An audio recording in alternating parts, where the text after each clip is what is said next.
কৃষক শহীদ সম্মান দিবস পালন করল শ্রীভূমি জেলা কংগ্রেস। গোটা রাজ্যের সঙ্গে গতকাল শ্রীভূমি কংগ্রেসও পালন করল কৃষক শহীদ সম্মান দিবস।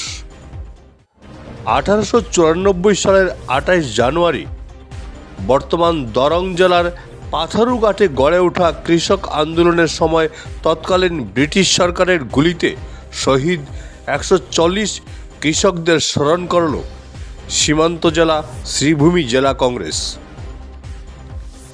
এদিন জেলা কংগ্রেস সভাপতি রজত চক্রবর্তী এবং জেলা কিষাণ কংগ্রেসের সভানেত্রী হাসিনা রহমান চৌধুরীর যৌথ উদ্যোগে জেলা কংগ্রেস কার্যালয়ের ইন্দিরা ভবনের সামনে অস্থায়ী শহীদ বেদিতে পুষ্পার্ঘ্য অর্পণ এবং মাল্যদান করে 1894 সালে ব্রিটিশের গুলিতে শহীদ 140 কৃষকের আত্মার চিরশান্তি কামনা করে শ্রদ্ধা নিবেদন করেন রজত চক্রবর্তী এবং জেলা কিষাণ কংগ্রেসের সভানেত্রী হাসিনা রহমান চৌধুরী সহ অন্যান্যরা।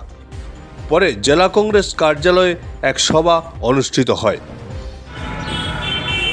1894 ইংরেজিতে পাথরঘাট আসামের কৃষক আন্দোলনকে কেন্দ্র করে তৎকালীন ব্রিটিশ সাম্রাজ্যবাদের গুলিতে প্রায় 130 জনের মতো নিরীহ কৃষককে হত্যা করা হয়েছিল ব্রিটিশ সাম্রাজ্যবাদের গুলিতে।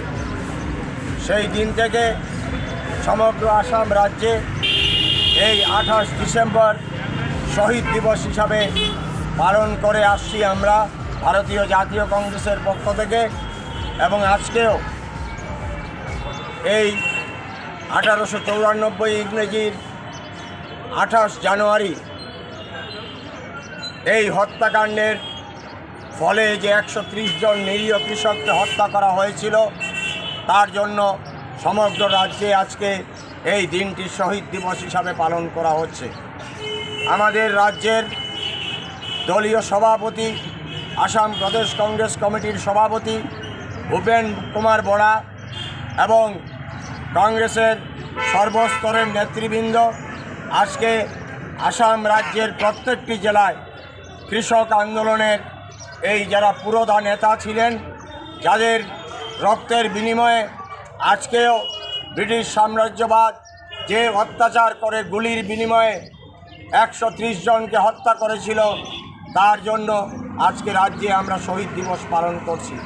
এবং তাদের এই রক্তের ঋণ কোনোদিন আমরা শোধ করতে পারবো না, কিন্তু তাদের যে আত্মত্যাগ এবং যে আত্মত্যাগের ফলে কৃষি আন্দোলন এবং কৃষকদের আন্দোলন এগিয়ে গিয়েছিল, যার ফলে কৃষি বিভাগে সমগ্র দেশে এবং রাজ্যে কৃষির যে উন্নয়ন হয়েছিল তার জন্য আজকে আসাম রাজ্য এবং সমগ্র ভারতবর্ষের মানুষ আমরা এই শহীদদের প্রতি আমাদের কংগ্রেসের পক্ষ থেকে আমরা বিনম্র চিত্তে আমরা তাদের প্রণাম এবং নমস্কার জানাচ্ছি। Bureau report, Barak vision.